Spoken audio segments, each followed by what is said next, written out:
संघर्ष के बारे में पढ़ेंगे। गुप्तोत्तर काल हमने कंप्लीट किया। गुप्तोत्तर काल के बाद जो भारत की राजनीतिक स्थिति बनी, हर्षवर्धन की मृत्यु के बाद राजनीतिक अस्थिरता, विकेंद्रीकरण हुआ, राज्यों में टुकड़े हुए। उसके बाद भारत की 3 प्रमुख शक्तियाँ उन्होंने आपस में संघर्ष किया। उसे ही कहा जाता है त्रिपक्षीय संघर्ष। त्रिपक्षीय संघर्ष 8वीं शताब्दी से लेकर 10वीं शताब्दी में लगभग 200 वर्षों तक चला। कितना? लगभग 200 वर्षों तक चला। कब हुआ ये? क्यों हुआ? 647 ईस्वी, 647 ईस्वी जब हर्षवर्धन की मृत्यु हो गई, उसके बाद हर्षवर्धन भारत का अंतिम वह सम्राट था जिसने पूरे भारत को एक राज्य के रूप में बांधे हुए था। उसकी मृत्यु के बाद भारत में राजनीतिक विकेंद्रीकरण हो गया। प्रत्येक छोटे छोटे प्रांत राज्य जो है वो अपने अपने विभाजित हो गए, अपना अपना स्वतंत्रता घोषित करने लग गए थे। ठीक है, इस चीज़ की त्रिपक्षीय संघर्ष की भाई ये संघर्ष हुआ है, इसकी जानकारी हमें कहाँ से मिलती है? इसकी जानकारी हमें मिलती है मिहिर भोज के ग्वालियर अभिलेख से। कहाँ से मिलती है? मिहिर भोज के ग्वालियर अभिलेख से। धर्मपाल के भागलपुर ताम्रपत्र लेख, ताम्रपत्र लेख मतलब तांबे का एक पत्र होता है और उसके ऊपर को लिखा है। ठीक है, अमोघवर्ष प्रथम के संजन ताम्रपत्र लेख से और बड़ौदा अभिलेख से। ये अभिलेख ताम्रपत्र लेख वो है जिनमें त्रिपक्षीय संघर्ष के बारे में जानकारी हमें मिलती है। हम इतिहास में पढ़ते हैं हर चीज का, हर वंश की जानकारी हमें कहीं से सोर्स से मिली है। वो सोर्स की जानकारी रखना जरूरी है। वही सोर्स की जानकारी त्रिपक्षीय संघर्ष की ये है। ठीक है, इसके बाद अरब यात्री सुलेमान जो भारत में आए थे उन्होंने भी त्रिपक्षीय संघर्ष के बारे में लिखा है।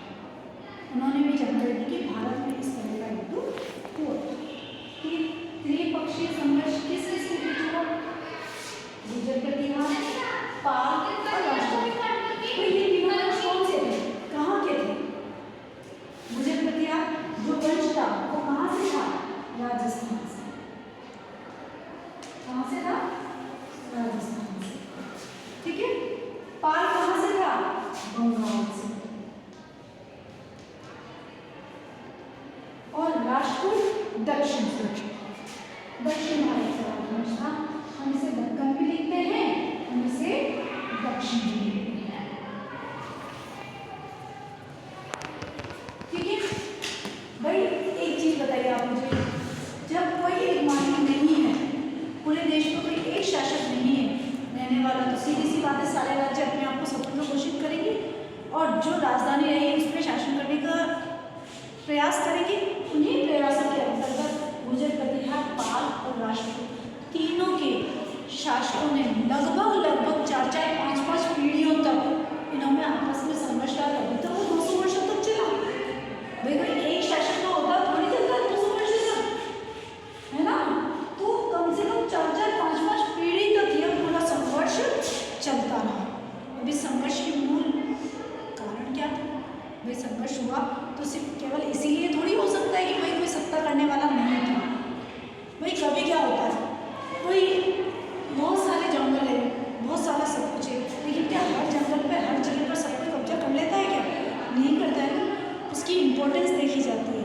हम कोई मकान खरीदते हैं या कुछ भी खरीदते हैं तो उस जगह को देखते हैं कि यह जगह कितनी लाभदायक है, हमारे लिए कितनी बेनिफिशियल है, तभी तो उस जगह को खरीदते हैं।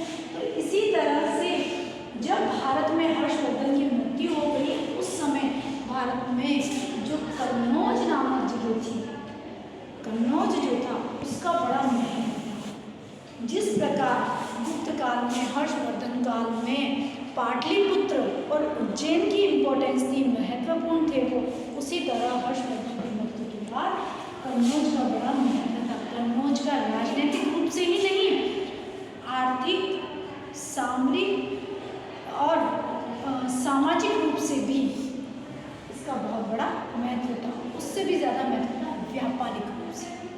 व्यापार पूरा यहाँ से केंद्रित होता था। कन्नौज उस समय का सबसे बड़ा व्यापारिक केंद्र बन चुका है। इसलिए सब लोगों की कोशिश ये रहती थी कन्नौज पर जितना अपना अधिकार होगा उतना हम संपन्न होंगे, समृद्ध होंगे। तो सभी लोग जो है कन्नौज पर अपना अधिकार करना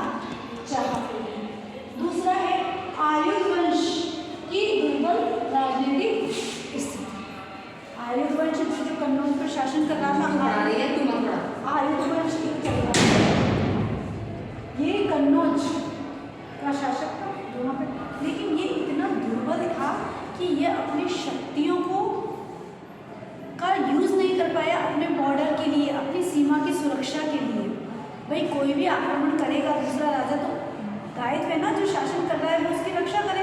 लेकिन आयुध वंश के जितने भी राजा हुए थे वो इतने चक्रायुध वगैरह, इंद्रायुध, चक्रायुध, वो इतने कमजोर थे कि वो अपनी राजनीतिक स्थिति को संभाल नहीं पाए थे। जब वो संभाल नहीं पाए तो दूसरों को मौका मिल गया युद्ध करने का। ठीक है। तीसरा कारण ये रहा है दो आब की समृद्धता। दो आब मतलब, दो आब का क्या मतलब होता है? दो आब मतलब दो नदियों के, आब का मतलब क्या होता है? पानी होता है। ठीक है। दो आब, दो नदियों के बीच की जो जगह होती है उसको दो आब क्षेत्र कहते हैं। और यहाँ हम कौन से दो आब की बात कर रहे हैं? गंगा यमुना। कौन सी बात कर रहे हैं? गंगा यमुना दो आब।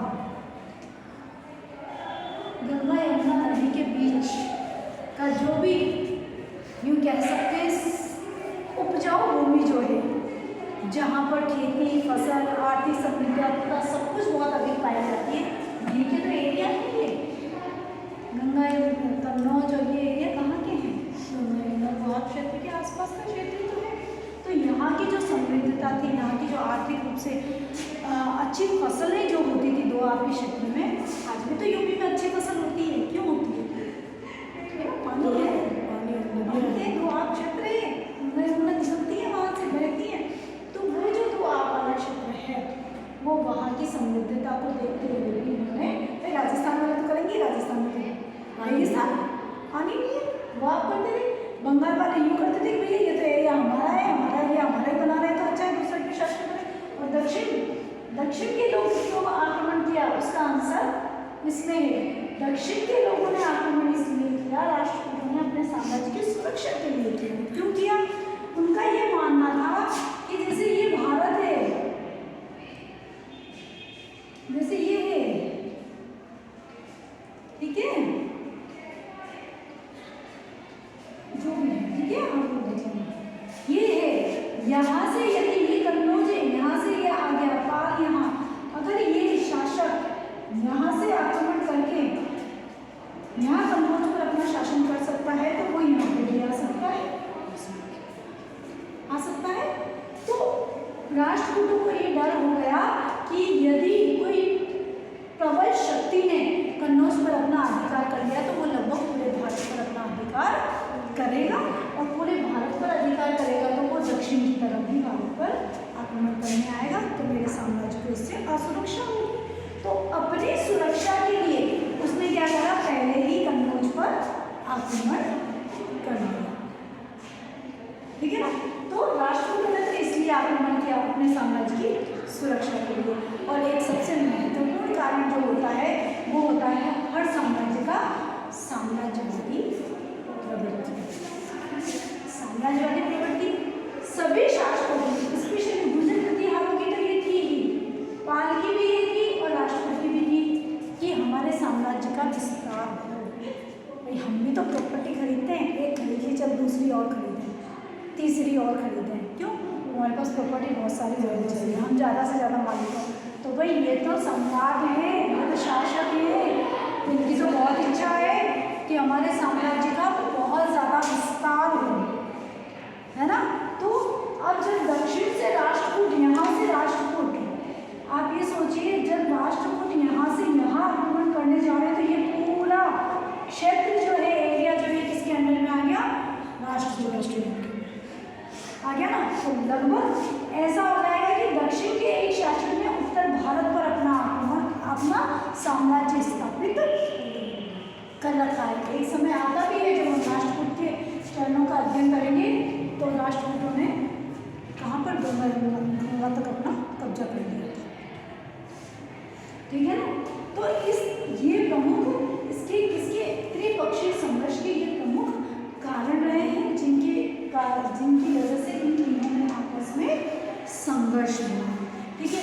अब इन तीनों में जो संघर्ष 200 वर्षों तक चला है, उस संघर्ष को हम 7 चरणों में करते हैं। कितने में? 7 चरणों। चरण मतलब स्टेप। ठीक है। चरण मतलब स्टेप। तो 7 स्टेप है वो हम नेक्स्ट क्लास में